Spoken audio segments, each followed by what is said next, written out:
5 minutes with the fellas. All right, I apologize. I'm in the basement, which is a poor place to record, except when it's 35 Celsius outside and you're in an old, un-air conditioned house. So, now, Mr. McLeod. Showbiz. Sorry? Oh, Mr. McLeod, the thing I wanted to ask first is at what point did you decide, like, okay, well, I have to do this because I'm a filmmaker and I was here for this?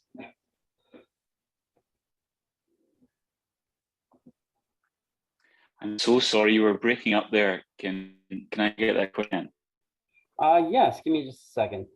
Is he frozen for everyone else? Yeah. There you are. You're back. All right. Hopefully that helps. Did you at some point just decide that you had to do this because obviously you were here for this and you're a filmmaker, or when did you decide, like, okay, I'm going to tackle this story? Yeah, I mean, we were, myself and my classmates were always aware that there'd been various attempts to tell this story on film over the years. And no one had managed it successfully. It kind of fell to me because I'm the only one of us who grew up to be a filmmaker. So basically it was a case of assembling together for one last job, and that was to tell the story of Brandon Lee. And we were aware that back in the 90s, one of the people who tried to tell this story on film was an actor, Alan Cumming. And never been a great unmade Scottish movie. So we were sad that hadn't come about. We were all a bit surprised Barrymore's never been appeared a couple of years later. But yeah, we knew that time was ticking by, and if we didn't tell this story now, then nobody was going to do it. So it was time for both a movie and our high school reunion to happen. And Alan, as somebody who's been kind of associated with this story for a while, what was your first thought when they came to you and said, we want you to do this, but not in the traditional sense, we want you to essentially lip sync?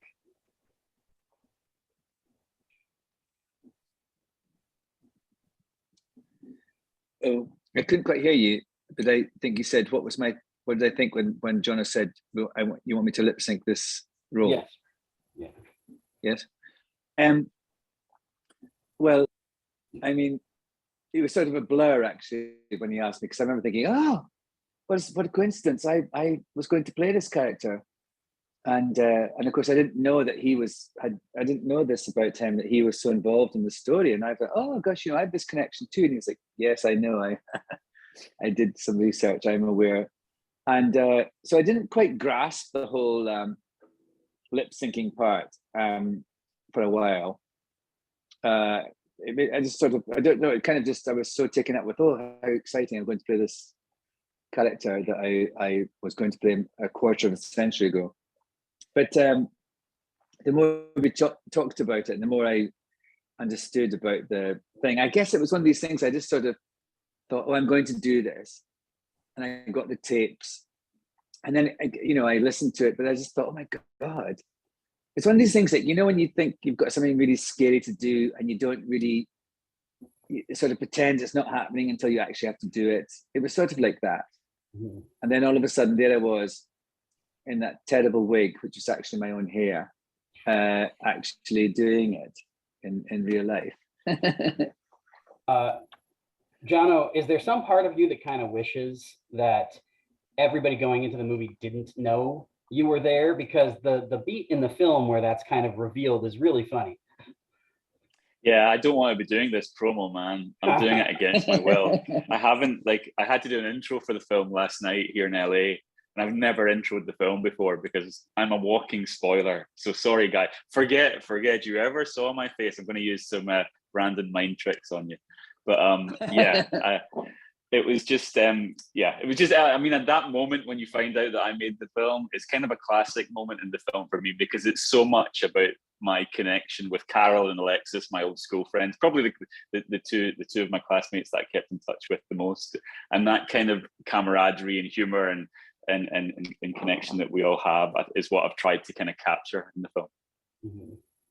Mm-hmm. Now, I should say, Alan, I wrote this book last year, which you participated in, Oh, about what was that? Let me see. Josie and the Pussycats. Oh, right.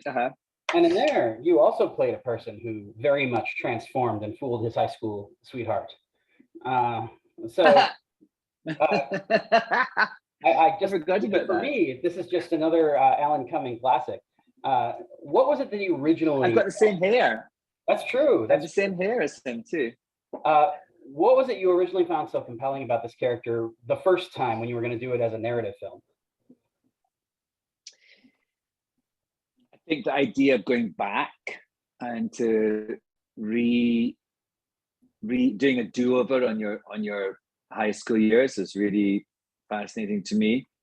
And just the idea of deception, of being, I mean, when you're an actor, you're constantly hoping you will deceive people because you're pretending to be someone else and meaning it. So it was just sort of the epitome of everything that I find fascinating about my job.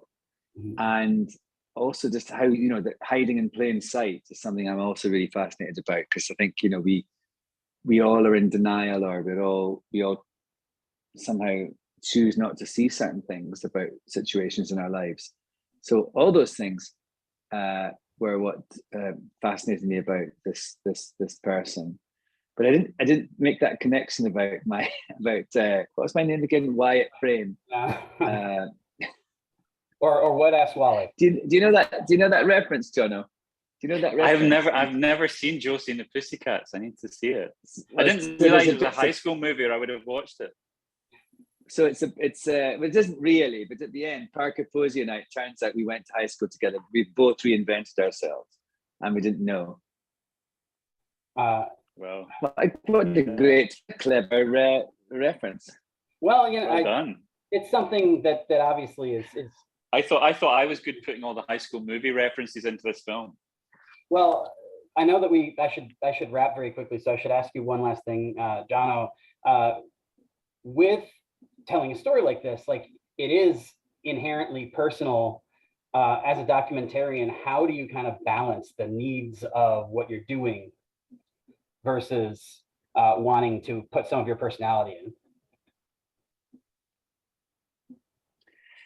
I mean, I think it's not so much my personality that's in this film. It's the personality of all of my classmates. It's the personality of my high school class year, basically.